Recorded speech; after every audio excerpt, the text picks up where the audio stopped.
Updated, am I wrong for wanting to expose my stepdad to his children? Original post, I really need an outside perspective on whether I'd be the a-hole in this situation. I'm a 21-year-old male. I ended up in foster care at 9 years old because of the abuse I suffered at the hands of my stepfather, a man my mom kept choosing over me. Despite all the support and interventions that were supposed to protect me, my mom refused to kick him out. Even after she had a restraining order against him, she still let him back into our lives. Meanwhile, she went on to have 2 more children with this man, my half-brothers, who are now 19, Richie, and 16, James. It got to the point where it was obvious that no matter what, she would keep letting him back into our lives and allowing me to be his scapegoat of anything that was wrong in life. And I ended up being removed. After I was removed from the home, my mom was allowed to keep and raise my brothers, as if nothing had happened. From what I know, my stepdad never laid a hand on them. My mom and this man are still together. I know because I've checked her Facebook more times than I'd like to admit. Growing up, it was devastating to realize that my mom would rather give me up than fight for me. She could have kept me if she'd just left him, but she didn't. This abandonment left me with deep scars and a lot of issues to deal with as I grew up. It didn't help that she cut off all contact with me almost as soon as I was placed in foster care. She wouldn't even show up for court-ordered visits. Foster care was also really rough for me. I bounced around 3 different families, and it wasn't until the last one that I got any therapy to help me make sense of what had happened. A few days ago, out of nowhere, I got a Facebook message from my Richie and James. They said they've been thinking about me a lot and want to get to know me. They even mentioned that our mom talks about me sometimes and wonders how I'm doing. They said he'd like to start some kind of relationship if I'm open to it. And Richie said he would be willing to drive him and James to come and visit me wherever I am in the country. They both seemed nice in this message, and I don't have an issue with either of them. At first, I was going to ignore the message because I don't want anything to do with my biological family. But then a darker thought crossed my mind. This could be my one and only chance to expose my stepdad for the monster he truly is. I could finally tell my half-brothers everything he did to me, everything he put me through, and let the truth come crashing down on them. I know that if I do this, it'll probably destroy any chance of having a relationship with them. But honestly, I'm not sure I want one anyway. I told my friend that I was thinking about doing this, and he said it's a really bad idea that won't accomplish anything I want it to. He said it will most likely just cause them to think I'm bitter and mean and won't make them have any issues with their dad. But, well, I know it would be a difficult thing to process. I would want to know if my dad was like that. I would want to know the truth about how my dad treated other children. I don't know how much they know about why I was removed into care. So, would I be the arsehole if I went through with it? Now for the updates. Update 1. Hey everyone, I wanted to come back and give you all an update. First off, thanks for all the advice and different perspectives. I really needed to hear them. So after thinking a lot about what everyone said and after having a session with my therapist, I realized that my initial plan to tell my brothers everything about my stepdad wasn't really about helping them. It was more about me still holding on to the anger and hurt from my past, and that's not fair to them. A lot of you pointed out that they probably don't know the full story and are innocent in all this.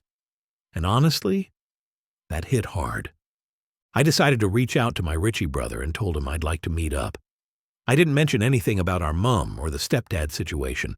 I figured if we were going to start a relationship, it's better to take things slow and not dump all that heavy stuff on them right away.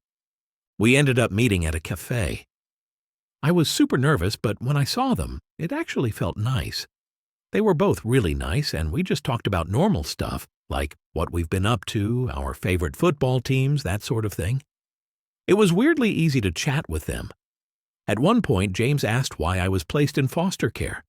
That caught me off guard, but I decided to keep it vague and just said that things were complicated at home back then, and that going into care was what was best for me at the time.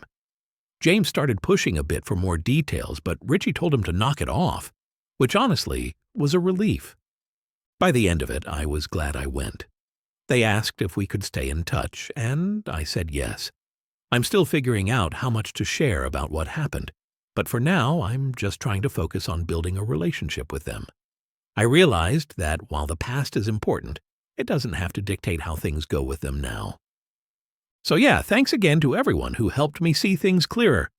I'm feeling a lot more hopeful about this, and I'm really glad I didn't just go with my gut reaction to tell them everything right off the bat. We'll see where things go from here, but I'm cautiously optimistic. Update 2. Before anything, I read a lot of your comments. So many were saying I was selfish for wanting to expose my stepdad, and then so many were saying I was a coward for not. Some people were saying I was allowing the abuser to get away with it by not telling my brothers. I had DMs calling me an abuse apologist, people calling me a liar for not answering the question James asked when we first met. I never said I wasn't ever going to talk to them about my past. Literally, in my last post, I said I was still working on sharing my past in a healthy way, with help from my therapist, and yet I had people acting like they knew best and that I should just tell them both right away. So many people arguing about it one way or the other. It does seem like everything I do there will be issues. I will upset someone. I know that, and I am trying to navigate this in my own way, so please, be respectful of that. Even if you would have done it a different way. I am in no way letting SD get away with the abuse. I tried everything I could as a child docked teen to get him prosecuted. I have accepted that that will never happen. Just know I am a real person who reads the comments. Not everything I do is perfect. But please just be kind. I don't say this to stop people from giving me advice. I love advice. Just be positive and kind. I don't need more negativity. Anyway, in the week since my last post, I have met up with my brothers 3 more times. Once with both, and 2 times it has been just me and Richie. There seems to have been an instant bond between us, something that I didn't even know I wanted. I am loving hanging out with them, which is amazing because I didn't even think I ever wanted to see any of my family again. Never mind start to develop a good relationship with some of them. When I last met up with Richie alone, we went to go see a movie and then get something to eat. We spoke about our plans and what he does now, and we got talking about me and foster care. I asked him what he had been told about me growing up. He said they haven't been told much, but that Mom sometimes talks about me. I asked him what he remembered of me and why I was taken into care. He said he has some memories, fuzzy memories and clear memories, but he said he didn't know for certain what happened. He said he remembered a lot of fighting and arguing between me and SD. He said he had one very clear memory of me, but said he didn't know whether it was appropriate for him to share it or not. He asked me what I remembered, and I said it was difficult for me to talk about with people. He said he understood if I didn't want to get into it. I asked him what his clear memory was. He remembered me being about 8 years old, my SD stripping me naked and putting me in a dog's collar and making me eat dog food. He said he remembered his dad hitting me with his belt as I was eating out the dog bowl and crying. This actually happened many times for me growing up, but he said he only remembered it once. I started crying and he apologized for bringing it up, and I said don't. I was glad he at least remembered some things of my abuse. He said he guessed that the abuse by SD was the reason I was taken away. I said yeah. I asked if SD ever abused either of them, and he said he hadn't ever. But he said he wasn't close to either my mom or his dad. He said they weren't ever amazingly loving people, but never abused them. He said he was sorry again. We spoke some more about our childhood. I felt safer talking about the abuse since he already remembered some of it. We spoke a bit more about it. I tried answering questions he had, and he answered some of mine. He asked if the trauma still impacts me now, and I said yeah.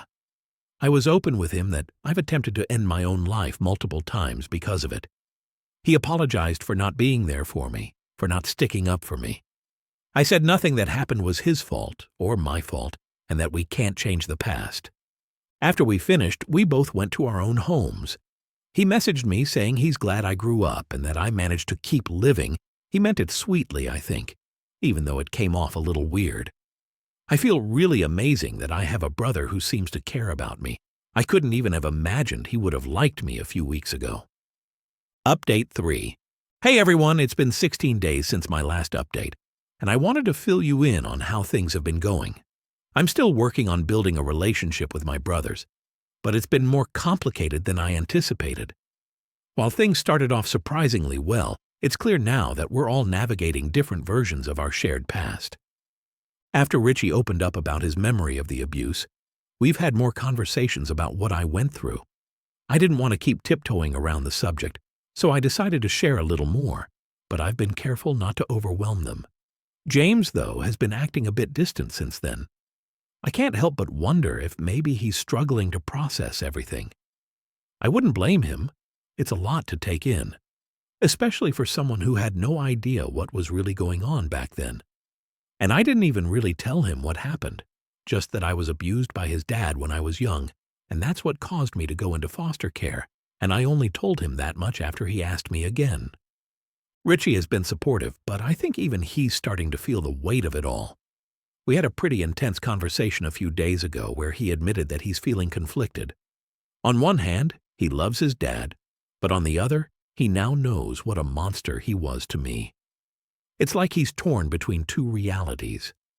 The dad he grew up with, who was far from perfect but never abusive to him, and the man who made my life hell.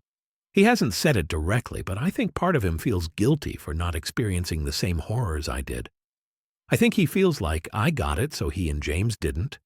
I keep reminding him it's not his fault, but I can tell it's weighing on him. Richie has been hanging out with me like 3 times a week, though, and we have a good time together when we do hang out. As for James, he's been pulling away. I tried reaching out to see if he wanted to meet up, but he keeps making excuses. I get it. I probably dropped a lot on him. I've decided to give him some space and not push too hard. I've learned that everyone processes trauma and difficult truths in their own way, and maybe he needs time to wrap his head around everything. Despite all of this, I've started to feel a bit lighter. Sharing my story, even if it's just pieces of it, has been hard, but it's also been freeing. I spent so many years carrying this alone, and while I'm still cautious about how much I share, I'm beginning to realize that I deserve to be heard too. I'm continuing therapy, and my therapist has been amazing at helping me figure out how to balance opening up with protecting myself. One thing I didn't expect was for my mom to reach out. She sent me a message on Facebook a few days ago saying she wanted to talk about the past and that she misses me. It was the first time in years I've heard from her directly, and honestly, I'm torn about what to do. Part of me is still angry, furious even, that she let all of this happen. But another part of me is curious. I don't know if she's finally seeing things clearly or if she just wants to smooth things over without actually addressing what happened. I haven't responded yet, and I'm not sure if I will. It's hard to know if she's changed or if it's just too little, too late. For now, I'm focused on my relationship with Richie and James. I'm hopeful that with time, James will come around and we can all find some peace with the past. But I'm also learning that not everything can be fixed, and that's okay. Some things you just have to learn to live with. Thanks again for all the support. It's been really helpful to read through your comments and know that I'm not alone in this journey. Update 4. Hey everyone, I wanted to hop on and give a little update. First, I wanted to say thank you to everyone who reached out and sent love. I really appreciate all the messages. So I felt really conflicted after my mom asked to meet me up. I really hadn't had much contact with her since I was removed. After really considering it and after reading the messages I got from you guys, I decided it was probably best to not respond to my mom. I decided not to meet up with her and just ignored her completely, as I think even messaging her would make my mental health spiral. It wasn't long after that James asked if I could meet up with him, which I was happy about because I felt like he had been avoiding me since I revealed everything about what his dad and our mom did to me. Richie couldn't come even though I invited him. So it was just me and James. We went to the cinema. And we were having a good time when he started talking about our mom and how much she wanted to meet me. I told him I just wasn't ready now and wasn't sure if I'd ever be ready to meet her again. He started saying how it's selfish of me to not at least talk to her. And I tried to reiterate that I wasn't ready to talk to her and how what she did to me has caused so much pain and damage to me. He started to say something like, "She's not the same person anymore" or something, but I cut him off. I tried to shut it down there and said I don't want to discuss it further, and if he was going to keep bringing it up, I would just drop him back off at the train station. He called me a dickhead and told me to just drop him off, so I did that. And not long after that, he blocked me on everything, which I admit I was really upset about. Richie called me and told me that James was upset and had been speaking about me being selfish in the house. And Richie said that it was probably best for me and Richie to go low contact for a while, even though he said he supports me.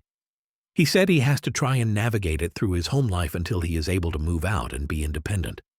I understand that, even though it made me really sad. That happened about 2 weeks ago, and I haven't heard anything from any of them since then. Even though I've been sending memes to Richie on Instagram every other day or so. We had been sending each other memes constantly before, and he hasn't even opened the messages. So honestly, I don't know where to go from here. I feel pretty disappointed by everything. I don't know if this is the right place to ask for advice, but if anyone does have some advice on what to do,